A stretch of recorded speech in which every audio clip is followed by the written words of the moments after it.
समाजमा वितृष्णा नैराश्य बढ्दो छ। समाज निकै धेरै नकारात्मक पनि भइरहेको छ। लगातार रूपमा भइरहेको राजनीतिक असफलता अनि जनचाहना अनुसार काम हुन नसक्दाको असर पनि हो यो। अनि साथै बेरोजगारीले गर्दा विदेशी मुलुकमा गएर पसिना बगाउनु पर्नाको वितृष्णा पनि। अनि समाजमा एकअर्काप्रति विश्वास पनि गुम्दै गएको देखिन्छ। सम्बन्धहरूमा पनि दरारहरू देखिन थालेका छन्। समाजको मनोविज्ञान नै नकारात्मक भइसकेको हो कि भन्न लाग्न थालेको छ। नमस्कार, म शान्ति गिरी। यो हो न्युज एट टुडे। पल शाह प्रकरणमा नयाँ मोड आएको छ। नाबालिग गायिकाले आफ्नो बयान बदलेको खबर आएको छ। तर एक पटक दिइसकेको बयान यसरी बदलिहाल्न सहज छैन। प्रलोभनमा परेर बयान बदलेको पाइए कारबाही हुने कानुन छ। अनि झन पहिला झुटा आरोप लगाएको पुष्टि भए त कारबाही हुने नै भइहाल्यो। तर पलशाह प्रकरणमा पीडित नाबालिग भएकाले बयान बदल्दैमा पलशाह माथि लागेको आरोपमा उनले सफाई पाइहाल्ने निकै नै गाह्रो छ। हिजो आज सामाजिक सञ्जालदेखि सञ्चार माध्यममा नयाँ शब्द होस्टाइल निकै चर्चामा छ। कानुनमा निकै प्रयोग हुने यस शब्द धेरैलाई पहिलो पटक सुन्दा नौलो लाग्नु पनि स्वाभाविक नै हो। हिजोदेखि धेरै प्रयोगमा भएकाले अधिकांशले यस शब्दको अर्थ पनि अर्थ्याइसक्नु भएको होला। तपाईँ हाम्रो कन्फ्युजनलाई क्लियर गर्न कानुन विज्ञले पनि यसबारे आफ्ना धारणा सञ्चार माध्यम र सामाजिक सञ्जालमा राख्दै आएका छन्। यसको अर्थ बुझाउने कोसिस पनि गरिरहेका छन्। नायक पल शाह र नाबालिग गायिका बलात्कार प्रकरणमा पीडितको होस्टाइल बकपत्र लगत्तै यो शब्द चर्चामा आएको हो। नायक पल शाहबाट आफू पटक पटक बलात्कार भएको भन्दै पीडितले उजुरी दिएकी थिइन्। तर अदालतमा मुद्दा चलिरहेको करिब 2 महिना पछाडि भने उनले आफ्नो बयान फेरेकी छन्। जिल्ला अदालत तनहुमा आइतबार बकपत्रमा पीडित नाबालिकाले आफ्नो बयान परिवर्तन गरेकी हुन्। नाबालिकाले जाहेरीमा उल्लेखित विवरणहरू उक्साहटमा लेखिएको जिकिर गरेकी छन्। यसअघि उनले शाहले विभिन्न प्रलोभन देखाएर आफूमाथि पटक पटक जबरजस्ती करडी गरेको बताएकी थिइन्। मध्यराती आएर शाहले विवाह गर्ने प्रलोभन देखाएर हुँदैन भन्दा भन्दै आफूमाथि जबरजस्ती करडी गरेको पीडितको आरोप थियो। तर आइतबार उनको बयानमा परिवर्तन आएको छ। पीडित आफैले बयान फेरेपछि पल प्रकरणमा नयाँ ट्विस्ट उत्पन्न भएको छ। पल प्रकरणमा पीडितले बयान फेरेसँगै होस्टाइल बकपत्र के हो त? होस्टाइल भएपछि केस कसरी अगाडि बढ्छ? होस्टाइल भएसँगै अभियुक्तले अब उन्मुक्ति पाउँछ त? बयान फेर्ने विरुद्ध कारबाही हुन्छ कि हुँदैन लगायतका विषयमा बहस हुन थालेको छ। के हो होस्टाइल बकपत्र? अंग्रेजीमा होस्टाइल भन्ने एउटा शब्द छ। अक्सफोर्ड डिक्सनरी पल्टाउने हो भने होस्टाइलको अर्थ विरोधी भन्ने उल्लेख गरिएको छ। अदालती प्रक्रियामा चल्तीमा रहेको यो शब्द नेपाली समाजमा भने त्यति चलेको शब्द होइन। कानुनी भाषा र अर्थमा होस्टाइलको अर्थ पहिले दिएको जाहेरी वा बयान भन्दा फरक हुने गरी बयान दिनु, पीडक वा अभियुक्तलाई नै सहज हुने गरी बयान दिनु भन्ने अर्थ राख्छ। होस्टाइल भने चाहिँ के हो भने पहिला लिएको दाबी हुन्छ नि, त्यो दाबीलाई चाहिँ कन्टिन्यू नगरेर त्यो पुरानो दाबी चाहिँ यो होइन, मैले जुन दाबी लिएँ त्यो चाहिँ गलत छ या कसैको करकापमा गरेँ या केही पनि बहाना न्यू पारेर चाहिँ त्यो दाबीका विरुद्धमा बोल्ने हो होस्टाइल भनेको। जसले दाबी लियो उसैले आफ्नो दाबीलाई खण्डन हुने गरी, खण्डित हुने गरी अदालतमा आएर बयान गर्ने कार्यलाई चाहिँ होस्टाइल भन्छ। पहिले कसैले प्रहरी समक्ष हो भनेर वा पछि होइन भनेर बयान दिन्छन् भने त्यो पनि होस्टाइल हुनु हो। कुनै पनि व्यक्तिलाई आफ्नै विरुद्ध बयान दिन बाध्य नपारिने कानुनी व्यवस्था नै छ। त्यसकारण कसैले कुनै बयान कालान्तरमा वा वर्तमानमा आफ्नै विरुद्ध हुन्छ भन्ने लागेमा वा सोचेमा पनि त्यस्तो बयान फेर्न सक्छन्। अभियुक्तले अपराध गरेकै हो भन्ने यथेष्ट आधार र प्रमाण भएको अवस्थामा पनि साक्षी वा पीडित आफै होस्टाइल भएका धेरै उदाहरण छन्। अभियोग पत्रमा गरिएको माग दाबी अनुसार पीडितले अदालतमा जाहेरी तथा प्रहरीमा गरेको कागजलाई पुष्टि गर्ने बकपत्र गर्नुको साटो त्यसलाई झुटा ठहर्याउने बयान दिनुलाई होस्टाइल बकपत्र भनिन्छ। होस्टाइल भएपछि पीडकले उन्मुक्ति पाउने सम्भावना कति? कुनै पनि केसमा पीडित होस्टाइल भयो भन्दैमा पीडकले सहजै उन्मुक्ति भने पाउन सक्दैन। मुद्दाको अन्तर्विषय वस्तु मिसिल र कागजमा के भनेको छ त्यसलाई पनि बलियो प्रमाणको रूपमा हेरिन्छ। पीडितले बयान फेर्दैमा उसको फैसलालाई नै अन्तिम रूप भने दिन नसकिने कानुन विज्ञको भनाइ छ। कतिपय केसमा पीडितको आधारलाई मुख्य आधार मानिए पनि केही घटना भने पीडितको अभिव्यक्तिलाई पहिलो आधारका रूपमा लिइँदैन। पीडित जाहेरीवाला तथा साक्षीका बकपत्र, घटनास्थल मुचुल्कामा प्राप्त वस्तुगत वैज्ञानिक तथ्य, संकलित प्रमाण, पीडितको शारीरिक परीक्षणको रिपोर्ट, किटानी जाहेरी तथा अनुसन्धान अधिकारीद्वारा संकलित अन्य प्रमाण आदिका आधारलाई पनि पहिलो प्राथमिकता दिने गरिन्छ। यी सबैको भनाइमा एकरूपता भएको खण्डमा जसलाई आरोप लगाइएको छ उसले सफाई पाउने प्रबल सम्भावना रहन्छ। तर पीडितले मात्रै आफ्नै उजुरी विरुद्ध बोल्नुलाई खासै महत्त्व दिन नसकिने र अन्य आधारलाई महत्त्व दिइने कानुनविद बताउँछन्। पीडितले मात्र भन्ने र अन्य प्रमाणले साथ नदिएको खण्डमा अभियुक्तलाई सफाई पाउन गाह्रै पर्छ भने मुद्दामा पुरानै माग दाबी कायम रहन्छ। त्यो भनाइ एउटा मुख्य आधार हो र अब त्यो मात्र आधार चाहिँ हुँदैन मुद्दामा। फेरि त्योसँग एसोसिएट अरू प्रमाणहरू जोडिएका हुन्छन्। मिसिलमा मेडिकल चेकअप हुन्छ, अन्य मान्छेहरूको भनाइ हुन्छ, सहयोगी साथीहरूको होइन साक्षीहरू, सरकारी साक्षी हुन्छ। ती सबैका भनाइहरूमा एकरूपता हुँदाखेरि चाहिँ जसलाई अभियोग लगाइएको छ, अभियोग लगाइएको मान्छे चाहिँ तपाईँको अब त्यो निर्दोषताको प्रमाणपत्र पाउँछ उसले। अब पीडितले मात्र भन्ने र अन्य कुराहरूले सपोर्ट नगर्ने रह्यो भने मुद्दामा पुरानै दाबी पनि कायम हुन सक्छ। त्यो चाहिँ मुद्दाको अन्तर्वस्तुको विषय हो। अब अदालतमा सब जुडिस भएर बसेको केसमा चाहिँ यो यस्तै हुन्छ या यस्तै गर्नुपर्छ भन्ने चाहिँ त्यो संविधानको धारा 126ले त्यो एकदमै गलत पनि हुन्छ होइन। अदालतमा परिरहेको मुद्दाका विषयमा चाहिँ त्यसको निर्णयका विषयमा पहिले आकलन गर्नु या भन्नु त्यो पनि गलत हुन्छ है। तर अब सैद्धान्तिक कुरा चाहिँ गर्न मिल्छ। मुद्दामा के हुन्छ भन्ने कुरा चाहिँ भन्न सकिँदैन, त्यो भन्न पाइएन। किनभने त्यो न्यायाधीशको जसको इजलासमा पर्यो त्यो उसको आफ्नो चाहिँ ब्रह्मले विवेकले प्रमाणको तपाईँको चाहिँ हेरिवरी प्रमाणको नापजोख गरेर सबै गर्दाखेरि बल्ल तपाईँको चाहिँ निर्णयमा पुग्ने हो। त्यो चाहिँ जसलाई त्यो फाइल जिम्मा दिया छ उहाँले नै गर्ने काम हो। त्यस कारणले हामीले अड्कल आकलन गर्नुको औचित्य हुँदैन। तर सैद्धान्तिक रूपमा होस्टाइल भइसकेपछि चाहिँ अब अन्य प्रमाणहरूले होस्टाइललाई नै समर्थन गर्यो भनेदेखि होस्टाइल भए जसरी नै भोलि निर्णय आउन पनि सक्छ। तर होस्टाइललाई चाहिँ अन्य प्रमाणले समर्थित गर्नुपर्छ। पीडितको भनाइ महत्त्वपूर्ण हुँदा हुँदैन पीडितको भनाइ अकाट्य चाहिँ हुँदैन। पीडित र साक्षीले किन फेर्छन् बयान? कानुनले पीडितलाई यदि तिमीलाई साँच्चै पीडा परेको छ भने तिम्रो भनाइमा एकरूपता हुनुपर्छ भनेर स्पष्ट भनेको छ। विभिन्न घटनालाई हेर्दा पनि डर, त्रास र धम्कीका कारण पीडितले बयान फेर्ने गरेको विभिन्न कालखण्डमा भएका घटनाले दर्शाउँछन्। पहिलो बयान फेर्ने कारणमा पीडितलाई यदि अभियुक्त शक्तिशाली छ र पछि आफूलाई अप्ठ्यारोमा पार्छ भन्ने लागेमा उसले बयान फेर्न सक्छ। अभियुक्तले अपराध गरेकै हो भन्ने यथेष्ट प्रमाण हुँदा हुँदै पनि साक्षी र पीडित आफै होस्टाइल भएको प्रशस्तै उदाहरण छन्। धेरै घटना हेर्दा पनि पीडितहरू आफ्नो स्ट्यान्डमा रहन नसकेको देखिन्छ। अभाव, दबाव र प्रभावमा परेकै कारण पनि पीडितले बोली फेर्ने गरेको विभिन्न घटनाक्रमले देखाउँछ। अझ केही घटनामा भने कसैको दबाव र उक्साहटमा आरोप लगाउने र पछि उसलाई महसुस भएपछि बयान फेर्ने गरेको पनि देखिन्छ। यस्तै अर्को होस्टाइल हुनुको कारण हुन्छ दुवैबीच सहमति भएको खण्डमा। यदि पीडितले बयान फेरे भने पीडक जोगिन्छ भन्ने लाग्यो भने पनि यस्तो अवस्थामा पनि पीडितले बयान फेर्ने गरेका छन्।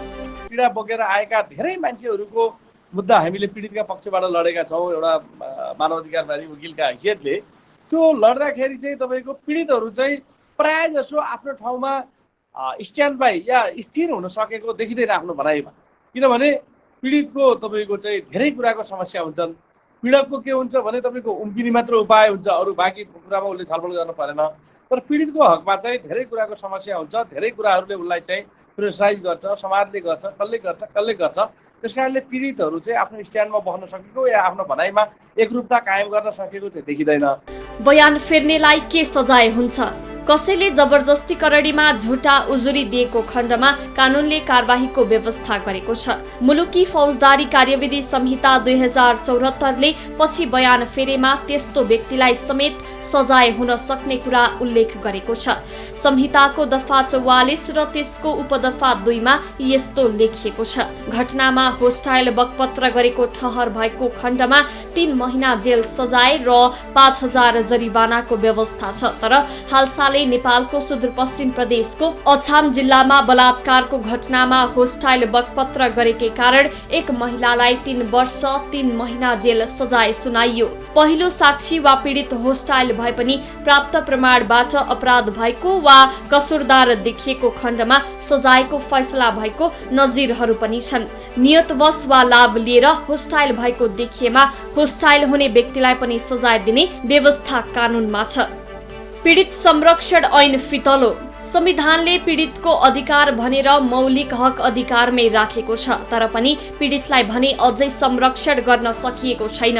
सरकारले कानून मात्र ल्याउने तर त्यसलाई प्रभावकारी बनाउन सकिरहेको छैन। त्यसैले पीडितलाई जोगाउने कार्यमा हामी चुक्दै आएका छौं।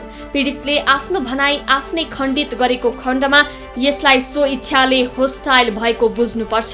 यसले आफैले दायर गरेको मुद्दालाई पनि कमजोर बनाउँछ।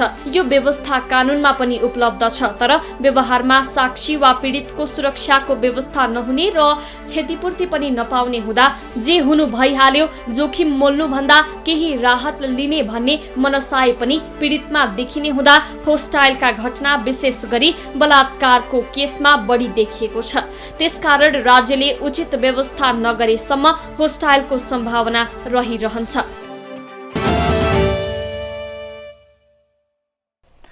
पीडित नाबालिकाले बयान बदलेकी छिन्। होस्टाइल भएको भनिएको यस्तो अवस्थामा कानुनी निराकरण जटिल हुन्छ।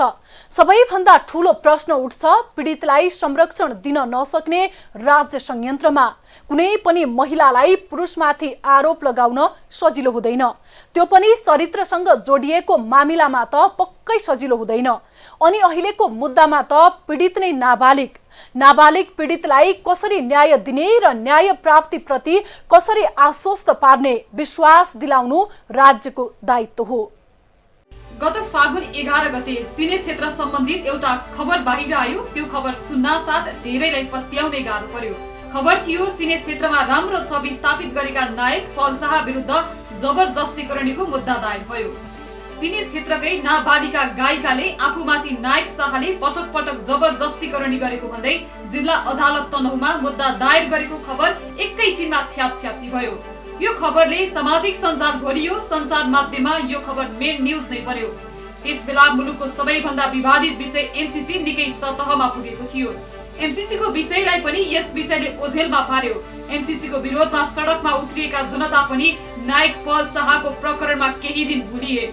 खबर सुन्न साथ नायकका फ्यान फलोअर्सलाई यो घटना विश्वास गर्नै गाह्रो पर्यो। उनीहरू मान्नै तयार भएनन्। सामाजिक सञ्जालमा जस्टिस फर पल शाह नै अभियान चलाइयो। आरोप लागेको 48 घण्टासम्म नायक शाह गुपचुप नै रहे, तर उनले यसै अवधिमा आफूमाथि लगाइएको आरोप झुटो हो भन्दै केही अडियो पनि सामाजिक सञ्जालमा पोस्ट गरे। आफूमाथि केही आफ्ना नजिकका व्यक्ति षड्यन्त्रपूर्ण रूपमा आफ्नो करियर सिद्ध्याउने गरी निरन्तर नियोजित तरिकाले लागेको भन्दै आफूमाथि लागेको आरोपको खण्डन गर्ने प्रयास गरे। उनले आफूसँग सुरक्षित रहेका केही अडियोहरू बाहिर ल्याए जसमा उनलाई फसाउन प्लान बनाइएको देखिन्थ्यो।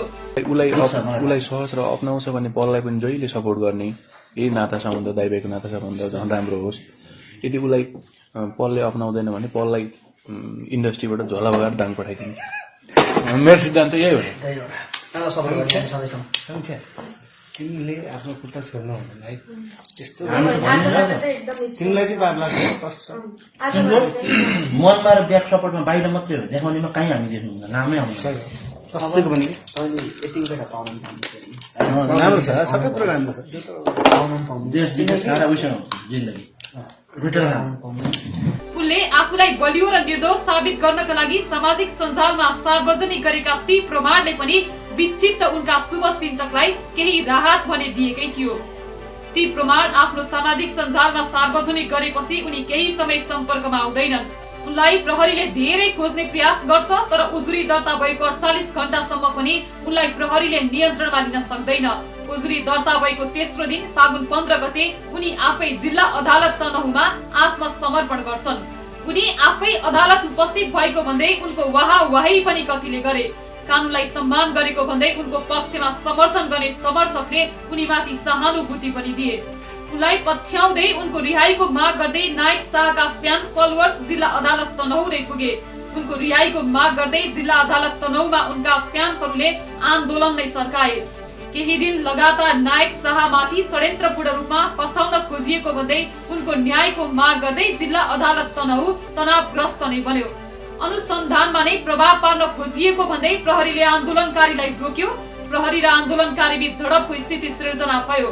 प्रहरीको निरन्तर आग्रहमा केही दिनपछि अदालत अगाडिको अवस्था सामान्य भयो। सडक शान्त भए पनि सामाजिक सञ्जालमा उनको पक्षमा वकालत गर्ने र विपक्षमा बोल्नेको वाक युद्ध नै चल्यो। जिल्ला प्रहरी कार्यालय तनहुमा 17 वर्षीय किशोरीका बुवाले म्युजिक भिडियो छायाङ्कनका क्रममा शाहले बारम्बार जबरजस्ती करणी र यौन दुर्व्यवहार गरेको आरोप लगाउँदै गत फागुन 11 गते जाहेरी दर्ता गराएका थिए। जाहेरीमा म्युजिक भिडियो सुटिङका क्रममा पटक पटक करणीको प्रयास गरेको र विवाहको प्रलोभन देखाई तनहुमा करणी गरेको उल्लेख गरिएको थियो। तनहुमा करणी हुँदा उनी 16 वर्ष मुनि रहेको जाहेरीमा उल्लेख गरिएको थियो। नाबालिग किशोरीमाथि जबरजस्ती करणी गरेको आरोपमा उजुरी परेपछि अभिनेता पल शाह विरुद्ध पक्राउ पूर्जी जारी भयो। जाहेरी दर्ता गरेपछि फागुन 15 गते शाह प्रहरीको सम्पर्कमा आएका थिए। किशोरीले फागुन 16 मा पूर्वी नवलपरासी प्रहरीमा पनि जाहेरी दिइन्। प्रहरीले अदालतबाट गत फागुन 15 गते 7 दिन, 22 गते 12 दिन र चैत 4 गते 5 दिनको म्याद थप गरी हिरासतमा राखेर अनुसन्धान गरेको थियो। शाहलाई फागुन 24 मा पूर्वी नवलपरासी लगेर बयान लिएको थियो। उनी विरुद्ध त्यहाँ पनि जबरजस्तीकरणीको मुद्दा दर्ता भइसकेको छ। शाह विरुद्ध चैत 8 मा सरकारी वकिल कार्यालयले जिल्ला अदालतमा अभियोग पत्र दर्ता गरेको थियो। तनहुका जिल्ला न्यायाधीश हरिशचन्द्र ढुङ्गनाको इजलासले चैत 10 मा पूर्वपक्षका लागि थुनामा पठाउने आदेश दिएसँगै उनी जिल्ला कारागार चलान भएका थिए। जबरजस्तीकरणी मुद्दामा मतियार बनेको भन्दै अभियोग दर्ता गरिएका शाहका म्यानेजर कृष्ण जोशी भने 1 लाख रुपैयाँ धरोटीमा छुटिसकेका छन्। पूर्वपक्षको लागि कारागार चलान गर्ने तनहु अदालतको आदेश विरुद्ध पल शाह पक्षका कानुन व्यवसायीले गत चैत 15 गते उच्च अदालत पोखरामा निवेदन दिएका थिए। जिल्ला अदालतको आदेश चित्तबुझ्दो नभएको भन्दै उच्च अदालत पोखरामा पुनरावेदन दिएका हुन्। पललाई धरोटी वा तारेकमा छाडेर मुद्दा लड्न दिन निवेदनमा माग गरिएको थियो। उच्च अदालतले पेशी तोकिसकेको छैन। उनले अदालतको आदेश विरुद्ध दिएको उजुरीको पेशी नतोकिँदै पल प्रकरणमा नयाँ ट्विस्ट आएको छ। यस घटनामा पीडित आफूले दिएको पहिलो उजुरी कसैको उक्साहटमा दिएको भन्दै बोली फेरेकी छन्। पीडितले बोली फेरेसँगै अब यस केस कसरी अगाडि बढ्ला? अभियुक्तले सफाई पाउला त? बोली फेर्ने पीडितमाथि कारबाही होला कि नहोला अहिले आम चासोको विषय बनेको छ।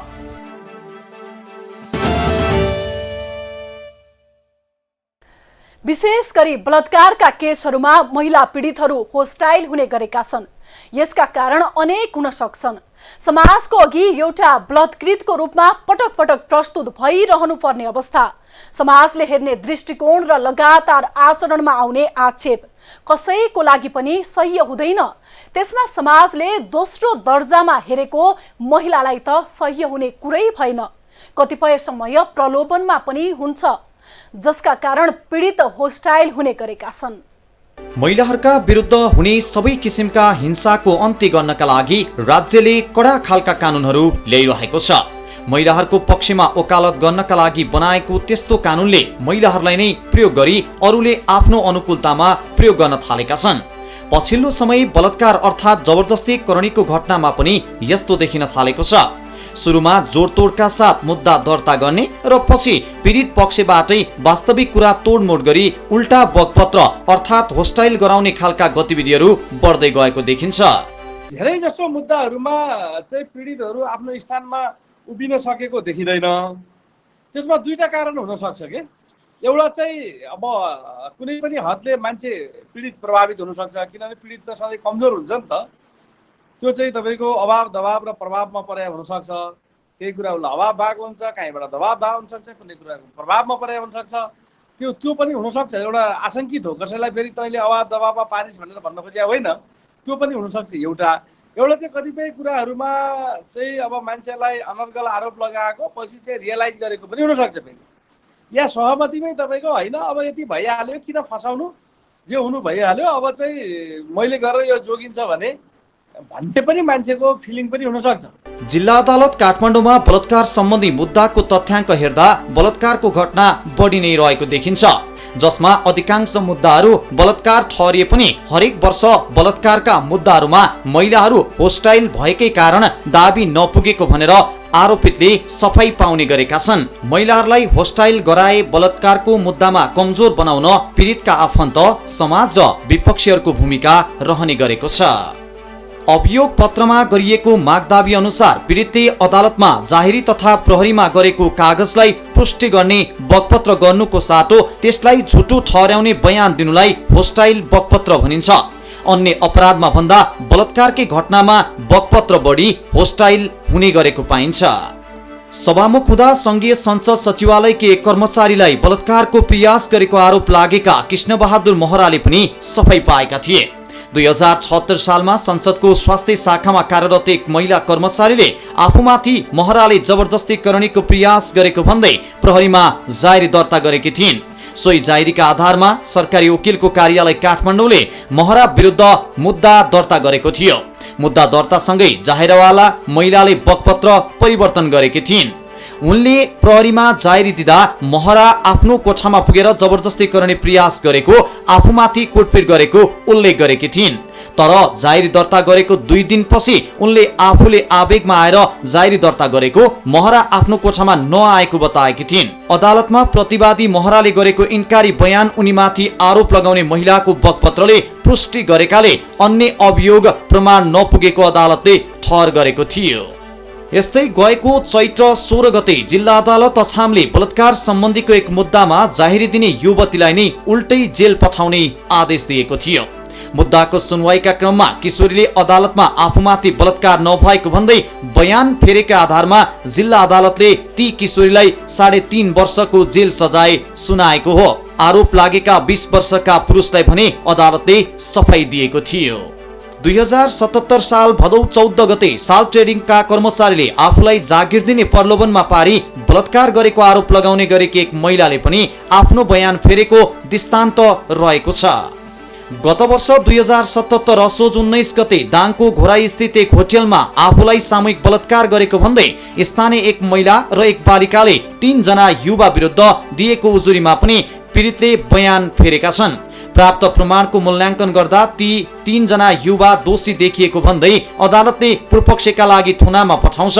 तर मुद्दाको थप सुनवाई हुँदै जाँदा उनीहरूलाई आरोप लगाउने महिलाले अदालतमा बयान फेर्छिन्।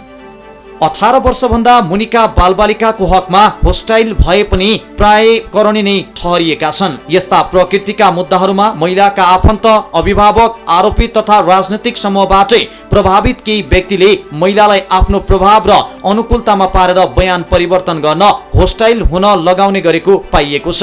त्यही ठहरका आधारमा अदालतले पीडकलाई सजाय दिने गरेको प्रशस्त उदाहरण रहेका छन्। कानुनको सुनिश्चितता र अपराध गरेकालाई यथोचित दण्ड राज्यको प्रमुख दायित्व हो। तर राज्य नै पटक पटक कानुन प्रत्याभूत गर्न चुकेको देखिन्छ। विशेष गरी अनेक प्रकारको व्यक्तिगत पहुँचका भरमा अनि कैयौं पटक आर्थिक प्रलोभनका भरमा कानुन बङ्ग्याएर दोषीलाई उन्मुक्ति दिने गरेको उदाहरण प्रशस्तै छन्। बार र अदालत आफैले स्वीकारिसकेका छन्। अदालतमा भ्रष्टाचार हुन्छ, त्यसैले त महिनौं आन्दोलन गरे कालो कोटधारी कानुन व्यवसायीहरूले। तर अझैसम्म पनि बादल वरिपरि चाँदीको घेरा देखिएको छैन। हस्त आजलाई न्युज एट टुडे यति नै। हामी सबैलाई बिदा दिनुहोस्। नमस्कार।